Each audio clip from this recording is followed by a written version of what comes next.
You are in the UK at the minute on a skilled worker visa, or if you've switched roles recently, I'm sure you've noticed how hard it is to come across a switch opportunity or a visa sponsorship role.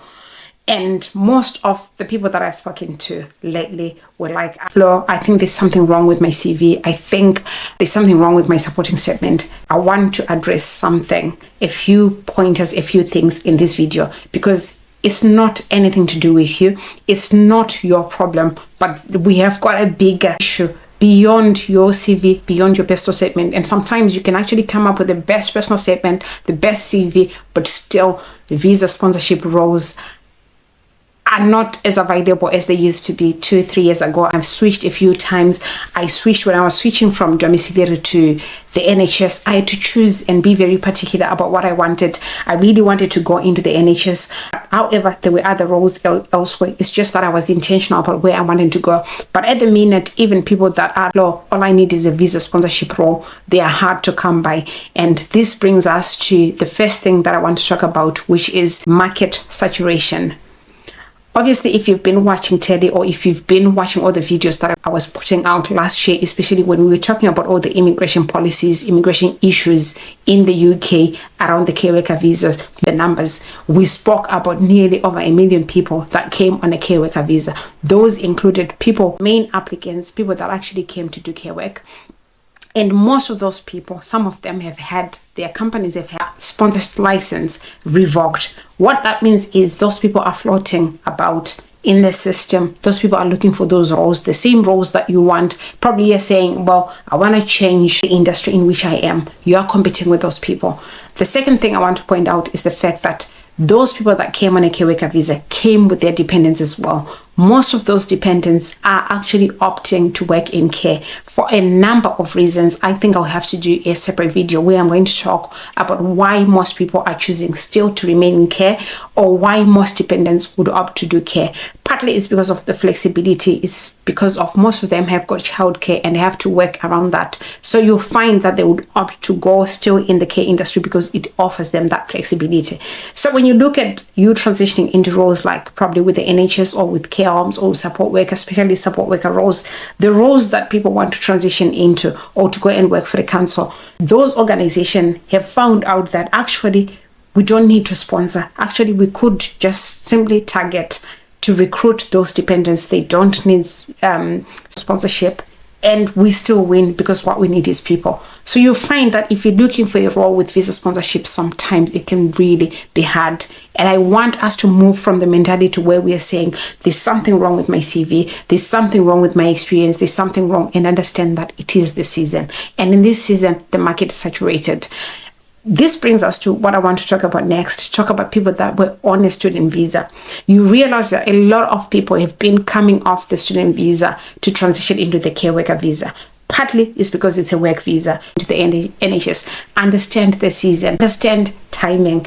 And I was talking to some other people a few days ago and saying to them, you know what, in as much as there isn't so many vacancies out there, especially those with sponsorship, now is the time for you to be preparing that personal statement, prepare that CV, prepare yourself for those interviews, because once a new financial year comes, people are bound to be making decisions to say, right, I think we need personnel in this area. I think we need more manpower. I think we need more nurses. I think we need more healthcare in this department. So we are again talking about why sometimes it's not about you. Sometimes it's not because there's anything wrong with you or there's anything wrong with your qualifications, but sometimes it's about the season. So I'm fingers crossed. Part and parcel of why I'm sharing this and why I'm so confident that doors will open, opportunities will open, is because I do remember last year and the year before, it was round about this time, going into April, May, that you would see a lot of trust, NHS trust, holding recruitment events, massive recruitment events, where there will be mass recruiting.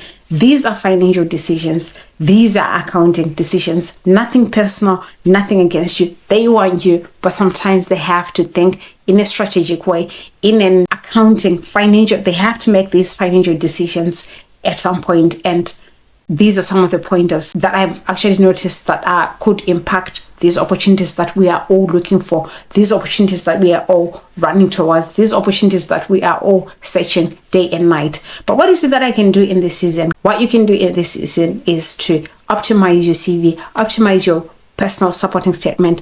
This is the time for you to be working towards your experience, consolidating that experience. Because I'll give you an example. Some of the roles that I've been seeing, especially Band 4 roles, they emphasize on you having NHS experience. How do you gain this NHS experience? Suppose you work in support work, you work in a care home, or you work in domiciliary. This is the time for you to join the bank staff. This is the time for you to join volunteering, so that you're building on that NHS experience, so that when it's time for recruitment, when recruitment opens up later on in the year, you are rightfully positioned. You do have the skills, you do have all the essential criteria that they are talking about. Also, now this is the time for you to be investing in your CPD studies. This is the time for you to be working on that NVQ that you are saying, oh, I don't need it, or I don't have time to do it. It's the time for rebuilding. It's a time for strategic repositioning. The other reason why most jobs that we're coming across are listing no sponsorship, or they're not even mentioning anything to do with sponsorship, could be visa costs. Whenever someone is taking on board, the third reason that I want to share with you why it seems visa sponsorship roles are unavailable, is so difficult for you to come across or to land a visa sponsorship role, is based on visa costs. It takes a lot of money to sponsor someone, from health surcharge fees to sponsorship fees to legal fees there is a lot of things that are involved when it comes to taking on board someone on visa sponsorship. Yes, I know people could be saying, but we're already in the country, but still the process is more or less the same. If you have switched before, you know how certain organizations have got different ways of working. Some have their sponsorship being handled by a legal team, which costs them money. Again, when they wait to say, okay, we have to fork out this much to just get an overseas worker on board, when we can actually focus on recruiting in the pool where people don't need sponsorship, sometimes they'll always go for the later. So sometimes it's not about you. Sometimes it's not like there's anything wrong with your qualifications or your experience. Some of these decisions are very much financial. So sometimes no is not a total rejection, but it is a timing issue. It is an accounting issue. It is a money issue, because given a chance, some of these managers do really think about the finances before they can just go with their eyes closed. They really weigh to say, right, what is it that we'll get out of this? How much do we have to pay to get this? If they can get it for free, really, they would rather go for that which they can get for free. So there is so much that is involved. And I think sometime last year, these fees increased, these surcharge fees increased, sponsorship fees increased. So all these things do affect businesses, and in the end they do affect the recruitment process, they do affect the onboarding process. So when you see that the season is a bit dry at the moment, it's all to do with all these things that we're talking about in this video. The fourth and most scary thing that I want to talk about is policy change. From July last year, all we've been doing on this platform was to talk about immigration policies and how they were changing. And last year, we didn't see the full-scale impact of it. We saw the impact when it came to the migrants themselves, dependents, able to come. And we saw sometime in July last year that the whole route, the care worker route, literally closed. However, this is a continuation and is now beginning to show in terms of recruitment processes suffering. In this season, there has been a lot of things, including increase in fees, including closure. A lot has happened around these policies. And obviously, this talk about indefinite leave to remain moving from 5 years to 10 years and all the things surrounding it, they do not only just affect the migrants themselves, but they also affect employers. Right now, what I can say, my own assessment, my own analysis is that there's been a lot of uncertainty. People don't know whether they're going or they're coming. And it's the same for employers as well. It's not like they get a different update to what we get. They're also waiting in limbo, whether not knowing what to do. Should we renew? Should we not? I was talking to somebody a few days ago and I said to them, you know what? Whichever way, because they don't know. If it so happens that people still remain on the 5-year route. A lot of people would be qualifying between this year and next year. So most organizations will be like, well, why can't we just wait for those that would have the indefinite leave to remain, and we can employ them without having to sponsorship, pay for surcharge and things like that. For some organizations, it will be a case of, honestly, we don't know whether or not people will remain on the 10-year route or not. And I know in some circles, people have been talking about why can't people have just an open work permit where if someone came on a care worker visa, they remain in the care industry. If that is going to be the case, then most organizations will be feeling like, so why should I pay or why should I recruit with visa sponsorship when this thing could potentially come into play where we can then start just recruiting from anywhere else without having to pay. So there's a lot of uncertainty, and a lot of these organizations would rather be on the cautious side, but just continue as if business is as usual. Things are a bit different at the moment, and the employment, the mood with recruitment is a bit volatile at the minute. So that's all I can say about it, but surely it does contribute. And the other thing as well that contributes when it comes to these policies is the fact that salary thresholds have been increased by the government. So some organizations, especially the small organizations, would be feeling the pinch of it, because I'd be willing to pay 26,000 per year when previously they were paying 24,000 per year. So all those things do affect recruitment, whereby if people are sitting down and they're making recruitment decisions, they're making human resource decisions, sometimes they'll just go like, oh, I don't think we're able to keep overseas applicants because it's hurting them in the pocket. So at the end of the day, not everything is really about your skills, about your CV, or about what you bring to the table. Some of these situations, they are beyond our control. Some of these situations, it's not like there's anything wrong with our skills, our qualifications, or our competence, but some of these things are financial implications of the policies that the government has implemented. A lot of people obviously will be asking, so what is it that I do in the meantime? One of the things that you can do is to upskill, upgrade.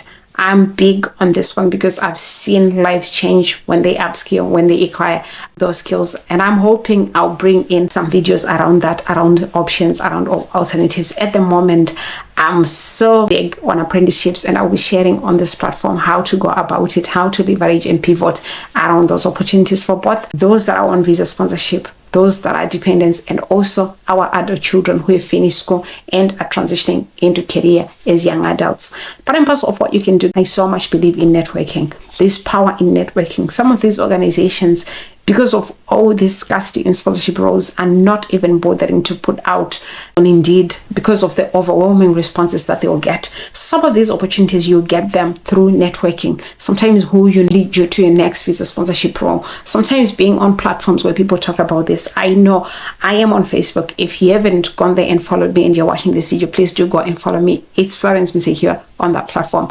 I've got a subscription group where if you join my subscription group, I've been sharing job opportunities that I come across, job opportunities that have been shared to me, and a lot of people have been getting their sponsorship roles through that subscription group. So it's worth going into if you are especially looking for those roles with visa sponsorship. We don't only just do that, we do a lot of things where we support people with their personal statement, their CVs, because we know how important your CV, your personal statement is in terms of selling you, in terms of putting you out there. So we do also help with that. We also do one-to-one support where we're helping you with career decisions, career progression, applying, and which organizations to leverage on. And also what that does, or what we do in those one-to-one sessions, is we get to share those intimate personal stories, our journeys with you. There's been a lot of change. We're seeing a lot of change, a lot of progression, and a lot of decisions being made from that group. So if you're not yet a part of that group and you're watching this video and you're on a skilled worker visa and you live in the UK, please do reach out. Let's talk about it. Let's share experiences. Let's give each other insights and kickstart that career. So those are the things that you can actually do. I'm always saying also you need to leverage and position yourself by improving on your experience. Some people want to transition into these organizations such as joining the council or going for the NHS, and then when you look at their CV, they've only worked for one employer in the UK. They don't have a variety of experience in the industry. Why am I mentioning this? Is because remember, At the start of this video, I spoke about manpower pool being so saturated, being so full. So you need to be competitive for you to land these roles. Just basic alone is not enough.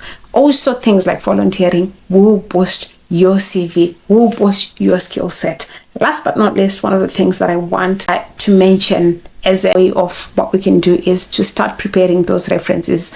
I've come across people who have lost opportunities because they didn't have credible references, or their references were not keen on responding. I think I'll make a few videos on references and how best you can prepare, because I also got feedback on challenges that people are facing, whereby a former employer or a current employer is reluctant or is not interested in issuing you a reference. What is it that you can do legally? Where does that stand? Do you have legal grounds to really be having a go at them? I'll share in separate videos around that. So these are some of the things that you can do in the meantime. Above everything, I always encourage you, we can do everything else that we do, but when we don't pray, I'm Christian like that, and I pray about each and everything that I do. So I urge you also, after having done all the things that we've done, always pray for your journey, always pray for your things, always pray for these opportunities. And I know God is a faithful God, and He continues to do it for you. If He has done it for me, He will do it for you. That's all I had for you in this video.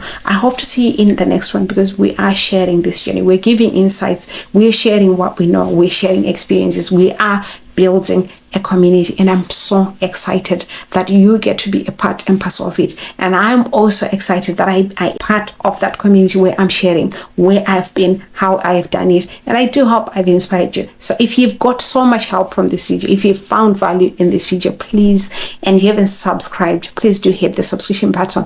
Also put the notification bell if you're already a subscriber, so that you don't miss these videos. Remember, we are strategizing, we are building, we are being intentional. We are onto something. As newbies in the diaspora, we are pivoting, and you don't want to miss that. So do stay tuned on this platform. Above everything, if you know anybody who needs to hear this, if you know anybody who is trying to navigate the visa sponsorship terrain in this country, someone who is wanting to switch, please this video with them, so that we'll reach as many people with the diaspora journey as we can. I'll see you in my next video. Bye for now.